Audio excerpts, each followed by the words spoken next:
Welcome to this explainer. Today, we're diving headfirst into Solidity. Now, if you spent any time looking at programming languages, you know they all have their quirks, right? But Solidity? It is a fascinating outlier. Actually, scratch that. It's an entirely different beast. It's a language where the highly restrictive execution environment dictates absolutely everything about the code you write. We aren't just learning syntax today. We're learning how to survive in an environment where your mistakes are completely permanent. Seriously, think about that for a second. What if a single typo in your code permanently lost millions of dollars, and there was absolutely no customer support line to call? Imagine writing code with those exact stakes.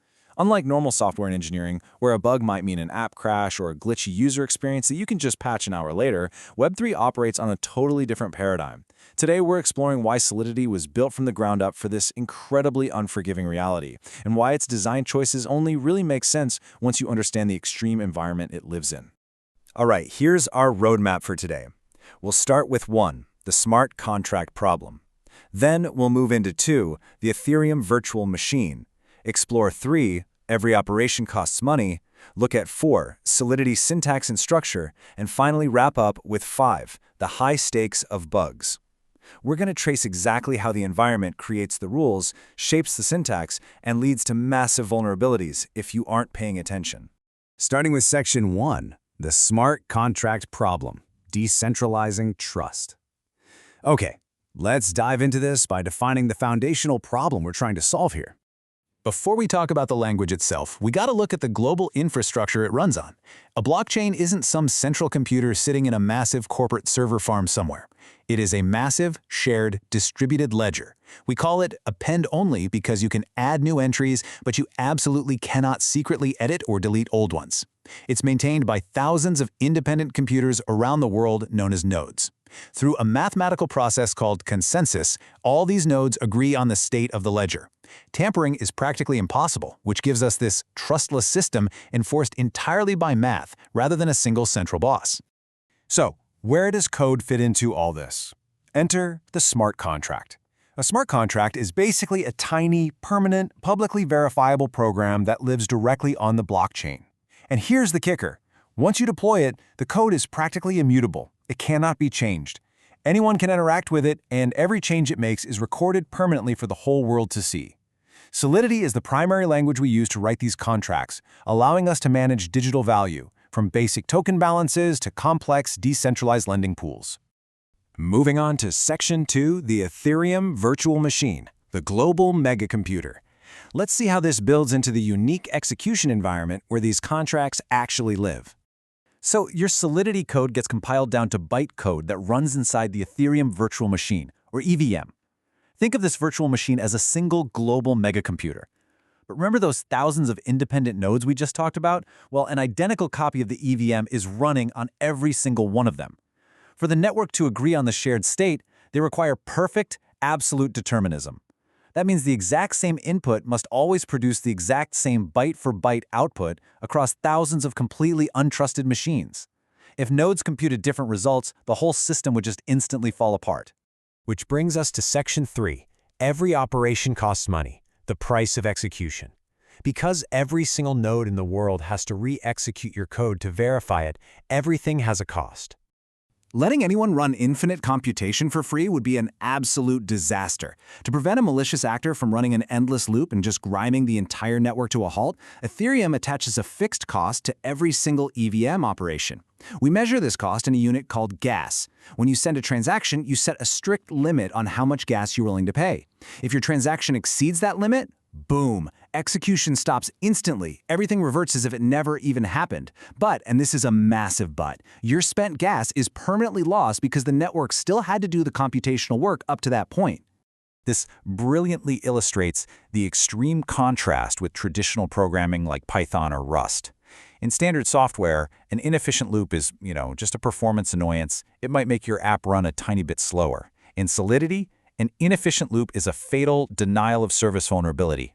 If a loop grows too large, it'll eventually cost more gas than the network's maximum limit. And when that happens, your function permanently bricks. Gas efficiency isn't just some nice-to-have best practice in Solidity. It is a first-class design constraint. This intense cost structure extends directly to your data, forcing you to explicitly declare where things live. You have memory, which is this cheap, temporary scratch space that gets wiped completely clean the instant your function finishes. Then you have storage, which is dramatically more expensive because it's permanent, on-chain data kept forever by all those nodes. Solidity forces you to use these explicit keywords, because if you accidentally write temporary, throwaway data to permanent storage, it literally costs your users real money. And here's something you don't see every day. Value is a native concept. Because smart contracts exist to manage real economic value, money is actually a native feature of the language. Ether isn't something bolted on via some external library. The language has built-in units, like Ether and Wei, baked directly into the syntax itself. You even have to explicitly use a payable keyword just to permit a function to receive money. The whole thing is built natively for economics.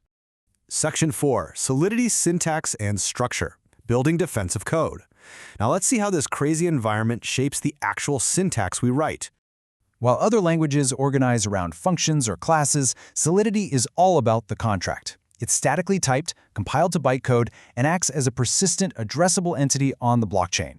Inside this contract, you get access to global variables like msg.sender, so you know exactly who is calling your code.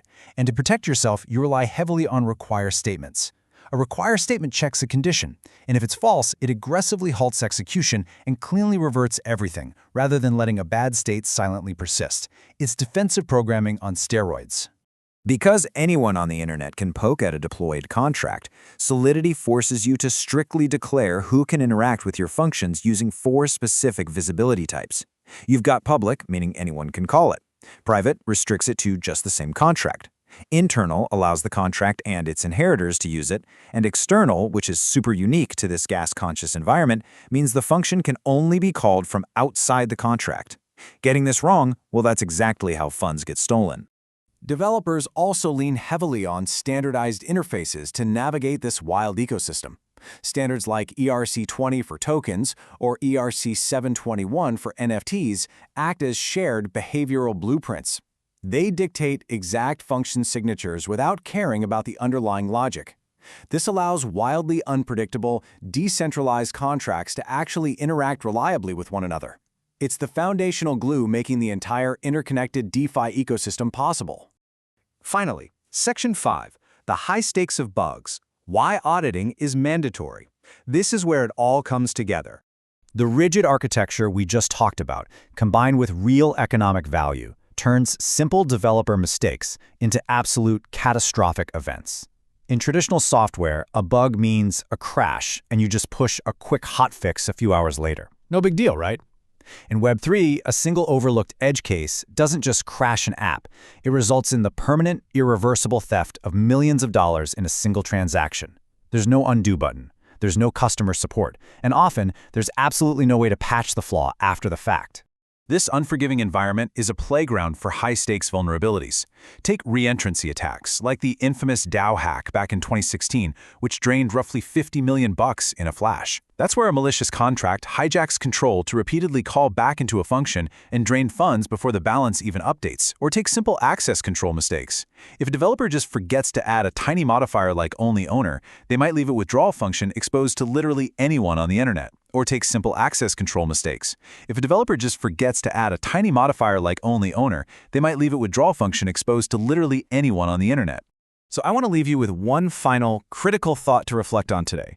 Solidity is a language where every single computation costs real money and every bug can cost real, permanently unrecoverable money too. Knowing the permanent consequences and the strict determinism required by the EVM, do you have the deeply adversarial and defensive mindset required for this ecosystem?